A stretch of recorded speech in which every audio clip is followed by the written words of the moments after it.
Durant molts anys, a partir dels anys 50 endavant, l'antropologia va tenir en compte un concepte que es deia la cultura de la pobresa. Era un terme que havia encunyat un autor de nom Lewis a partir d'un llibre i d'unes investigacions que havia fet, segons les quals havia detectat que els estrats més pobres de la societat no progressaven, no sortien d'aquesta pobresa ni tan sols amb les següents generacions per una sèrie de factors que tenien molt a veure amb la pròpia cultura d'aquesta gent. I per tant, ell tenia la teoria que, per exemple, no podien progressar perquè els seus fills habitualment eren molt rebels i, per tant,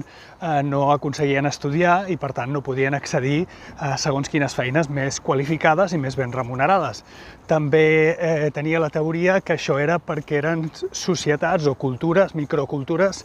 molt matriarcals i que això tenia una sèrie de relacions amb la manca d'ambició i no sé quines coses més.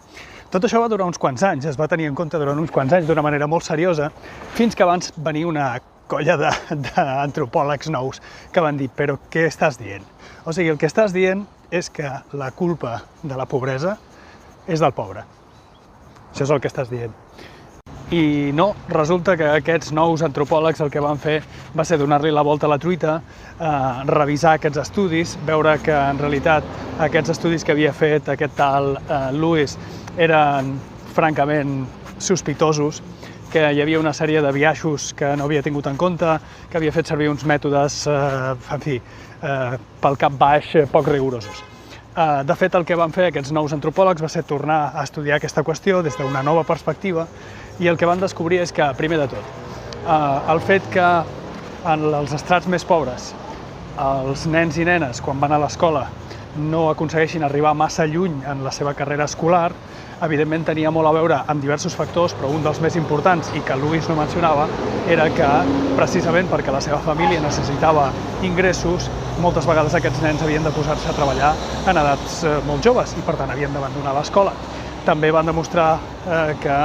el fet que fossin matriarcals no només no tenia res a veure, sinó que fins i tot es podia interpretar a la contra, perquè precisament pel mateix motiu, perquè feien falta aportacions de diners, moltes dones d'aquestes famílies més pobres el que feien era posar-se a treballar. Per tant, no, el senyor Lewis no tenia ni idea del que estava parlant i va fer una teoria que va fer molt de mal. És una teoria molt esbiaixada. Aquests nous antropòlegs, de fet, ja van fer una proposta novedosa, que és la que encara avui en dia, per descomptat, entenem i que ha acabat sent una mica el paradigma que hem acceptat. Quin és aquest paradigma? Doncs és el paradigma que, en realitat, és la pròpia estructura de la societat la que provoca